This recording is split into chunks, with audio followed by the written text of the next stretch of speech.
उहाँलाई अब मुटुमा चाहिँ ढुङ्गा राखेर रहनुपर्छ। अब त्यो मायालाई हामीले मुटुमै साँचेर अबदेखि अघि बढ्नुपर्छ।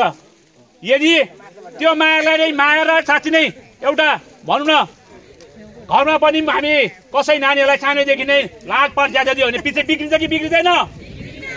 हौ त्यस्तै भयो भने फेरि हाम्रो यो आन्दोलन पनि हाम्रो पाउने हक पनि यसरी बिग्रिँदै जान्छ। तपाईँलाई म रिक्वेस्ट गर्छु, तपाईँलाई म हात जोडेर भन्छु, यो तपाईँहरूको लागि लडाइँ हो। भोलिदेखि 4वटा डिभिजनमा तपाईँहरू निक्लिनुहोस्। 2 घन्टा भए पनि अब हामीले देखाएकै हुनुपर्छ। हाम्रो सिंहमुली टी गार्डनको 4वटा डिभिजनको एकता देखेर आजदेखि यसको असर कहाँ पर्यो? खाइबेरीमा पर्यो। भोलिदेखि फहरीमा परोस्, त्यहाँबाट सौरिने परोस्। यो एकताको उदाहरण चाहिँ यहीँबाट सुरु भएर जानुपर्छ। यो एकताले गर्दा सम्पूर्ण दार्जिलिङभरिको श्रमिकहरूले न्याय पाएको हुनुपर्छ, हो कि होइन भन्नुहोस् त? र हाम्रो समक्ष अब एउटा युवा भाइ, उहाँ बिचरा ड्युटी लागेको कति वर्ष भएको छैन। उहाँले चाहिँ म श्रमिकहरूको लागि नै खर्छु भनेर एउटा समय दिएर निक्लेको छ। उहाँ श्रमिक हुनुहुन्छ, उहाँ पढेको पनि म अब मेरो आमा हिँड्यो, मेरो बाबा हिँड्यो, मेरो दिदीबहिनीको लागि म कुछ गर्छु भनेर उहाँ पनि निक्लिसक्नु भएको छ यो लडाइँमा। भर्खरै हाम्रो युवा भाइ अब कृतन चौहान, उहाँले 1-2 कविता राखेर तपाईँहरूले उहाँलाई सुनिदिनुहोस्। सबैलाई नमस्कार है। जय श्रमिक, श्रमिक एकता जिन्दाबाद। तपाईँहरूलाई अब पूर्व वक्ताहरूले भनिसक्नु भएको छ होइन, हामी यहाँनिर किन भेला भएको। हामीलाई बहुत कुरोमा चाहिँ हामीलाई थिचोमिचो भइसकेको छ। अहिले हेर्नुहोस्, हामी जस्तो युवाहरू पनि निक्लिनुपर्छ यहाँनिर अगाडि। अहिले यहाँनिर हाम्रो खालि को निक्लिँदैछ? सिर्फ पत्ती टिप्ने हाम्रो आमा दिदी बहिनीहरू मात्रै निक्लिनु हुँदैछ। हामी जस्तो युवाहरू पनि अब अघि आउनुपर्छ। यो अहिलेको लागि होइन, यो आउने भविष्यको लागि हो। भविष्यमा यहाँनिर टेक्नोलोजी आउँछ, मान्छेले यसरी गरिरहनु टिपिरहनु पर्दैन। टेक्नोलोजी आउँछ, टेक्नोलोजीले काम गर्छ।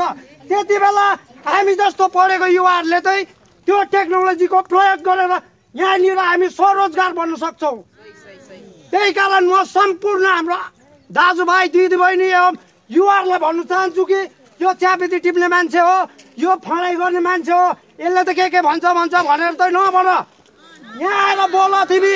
म बोल्दाखेरि यदि कसैलाई मनमा पस्छ भने सिधै डाइरेक्ट चौहानको अन्डरमा हेरेर भन। तिमीहरूले सिधै छ, हामी पछि हट्नु हुँदैन। यदि हट्यो भने अझ हामीलाई दबाएको यत्रो ढुङ्गाले थिचिदिन्छ हामीलाई। त्यो ढुङ्गा कसले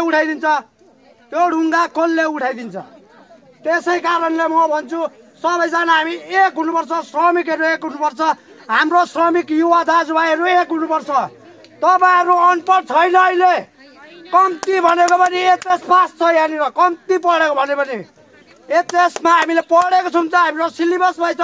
राजनीतिक शास्त्र पनि छ त्यहाँनिर, उद्योग विषयमा पनि हामीले पढेको छौँ। चिया उद्योग हामीले कसरी गर्छौँ, कस्तो सोइलमा हामी चिया उब्जाउ गर्न सक्छौँ, यसलाई कस्तो मल चाहिन्छ, कुन टाइममा हामीले यसलाई टिप्नुपर्छ, कुन टाइममा फाड्नुपर्छ, कुन टाइममा स्केप गर्नुपर्छ, दबाई कुन चाहिँ चाहिन्छ, त्यो सबै कुरोको ज्ञान छ हाम्रोमा। सबै कुरोको ज्ञान छ। त्यो ज्ञानलाई हाम्रो दाजुभाइ दिदीबहिनीहरूले चाहिँ लिएर जानुपर्छ। यो कमानमा काम गरेर हुँदैन, त्यो गरेर हुँदैन भनेर कहिले पनि हुँदैन। हामी खट्नुपर्छ। यो हाम्रो पिता पुर्खाले हाम्रो लागि बनाएर राखिदिएको छ कि यहाँनिर यो चियाको बोटहरू जति पनि छ नि, यो हाम्रो धन हो। धन लाखौँ करोडौँको धन हो, यो हाम्रो अरबौँको धन हो। यो धनलाई हामीले मासिनु दिनु हुँदैन र सबैजना एक हुनुपर्छ। त्यो फाल्ला कमानले टिप्यो अरे, ढिस्का कमानले टिप्यो अरे, टिप्दै गरोस्। तर हामी 4 डिभिजन र दार्जिलिङको सबैले जतिले पनि प्रोटेस्ट गर्दैछ होइन, यहाँनिर हाम्रो माग पुरा हुनुपर्छ भन्नेहरू, तिनीहरू सबैलाई म के भन्छु भने टिप्नु हुँदैन। हामीले जो पनि होस्, जे आइलागोस्, अब हामी सडकमा उत्रिनु पर्यो भने पनि उत्रिनुपर्छ। हामी पछि हट्ने हुँदैन।